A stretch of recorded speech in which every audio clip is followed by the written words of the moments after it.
नमस्कार दोस्तों, मैं सीए उमेश शर्मा आप सबको धन्यवाद देता हूँ और बधाइयाँ भी देता हूँ क्योंकि कर नीति का 650th वीकली आर्टिकल हम आज डिस्कस कर रहे हैं। E way bill new changes 2026 में जो आए हैं, जीएसटी के अंदर ये इम्पोर्टेंट है, बिजनेसमैन ट्रांसपोर्टर को ये जानना जरूरी है।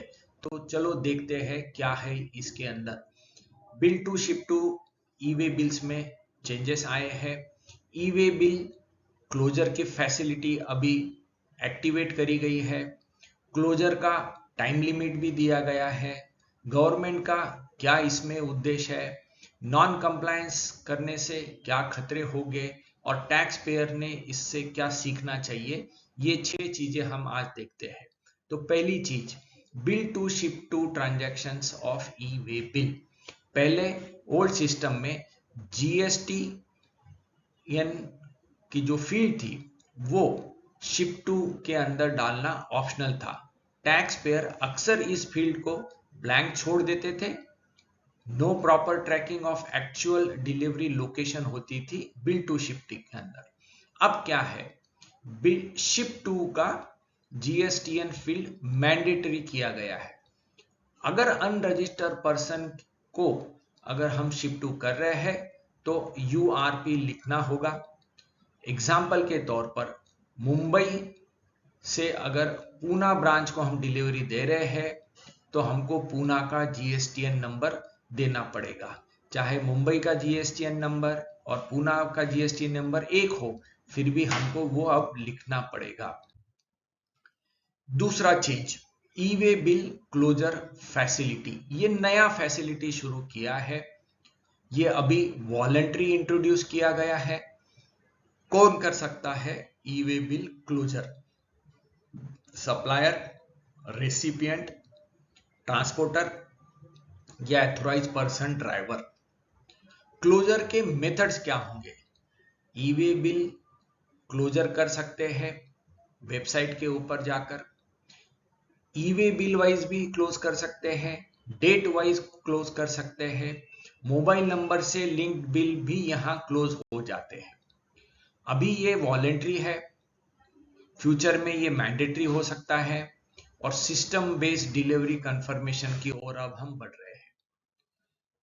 ई वे बिल क्लोजर की क्या टाइम लिमिट हो सकती है? E way bill same day delivery है तो उसके अगले दिन उसको क्लोज करना ही पड़ेगा। मान लो D1 ये डिलीवरी का दिन है तो क्लोजर की विंडो D2 होगी, यानी अगले दिन 24 घंटे मिलेंगे। इंपॉर्टेंट ये है कि बिजनेसेस को अब डिस्पैच और डिलीवरी के बीच प्रॉपर कोऑर्डिनेशन मेंटेन करनी होगी टाइमलाइन की। गवर्नमेंट ने ये क्यों इंट्रोड्यूस किया होगा? दोस्तों, फेक बिलिंग इनको रोकनी है। इनवॉइसेस और ई वे बिल्स बिना एक्चुअल सप्लाई के जनरेट होते थे, अब डिलीवरी कंफर्मेशन की मैंडेटरीनेस की तरफ हम बढ़ रहे हैं। ऑडिट ट्रेल मजबूत करना है, जीएसटी डिपार्टमेंट को अब स्ट्रॉन्गर ऑडिट ट्रेल मिलेगा। हर ट्रांजैक्शन का end to end digital record generate भी होगा और क्लोज भी होगा। Bogus transportation records, fake transportation record अब सिस्टम में ट्रैक जल्दी होंगे। डिजिटल फुटप्रिंट्स और स्ट्रॉन्गर क्रिएट होंगे। End to end digital tracking होगी, ई वे बिल जनरेशन से लेके ई वे बिल क्लोजर तक, तो पूरा सप्लाई चेन अब डिजिटली ट्रैक होगा। नॉन कंप्लायंस के क्या खतरे होंगे? टैक्स पेयर को ये इग्नोर करना महंगा पड़ेगा क्योंकि पहली तो ई वे बिल जनरेट नहीं होंगे अगर हम बिल टू शिप टू के अंदर जीएसटीएन नहीं डालते हैं, या हम ई वे बिल क्लोजर टाइम से नहीं करते हैं तो फ्यूचर में नए ई वे बिल जनरेशन में भी प्रॉब्लम आ सकते हैं। फिर व्हीकल डिटेक्शन, ट्रांजिट में गाड़ी रोकी जा सकती है। जीएसटी के नोटिसेस फ्यूचर में आ सकते हैं। कंप्लायंस डिस्प्यूट आएंगे कि टैक्स पेयर और डिपार्टमेंट के बीच में इनवॉइसेस और ई वे बिल का रिकंसिलेशन, हेवी पेनल्टीज का भी इशू फ्यूचर में आ सकता है। तो टैक्स पेयर इससे क्या सीखे? प्रॉपर डॉक्यूमेंटेशन रखे, हर इनवॉइस, ई वे बिल का रिकॉर्ड क्रिएशन और क्लोजर का परफेक्ट रखे। अभी ये वॉलेंट्री है बट आगे मैंडेटरी भी हो जाएगा।